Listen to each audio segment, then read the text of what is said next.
Hi, this is How To's.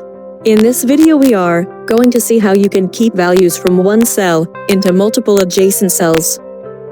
We are going to use merge function to do this. Merging cells is part of presenting the data in an understandable manner. It is a way to group the data under similar headings or merging data across more than one cell. To understand merge cells, let's use the following example data which shows the details of employees in a company. The first step to use the merge function is to decide which data has to be merged and in which cells. So here in my case, I want to merge data employee details. Here in the adjacent 4 cells.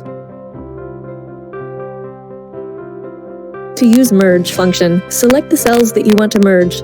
Note here that when you merge cells, the data present in the leftmost or topmost cell is only kept and the rest of the data in the cells are removed automatically.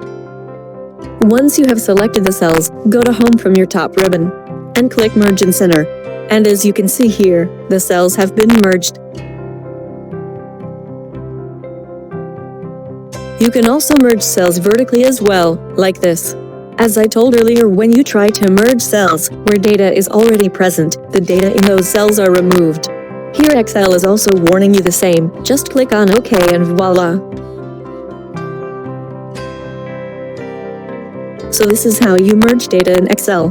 Thank you. Hope you learned something new today. Don't forget to like and subscribe the video.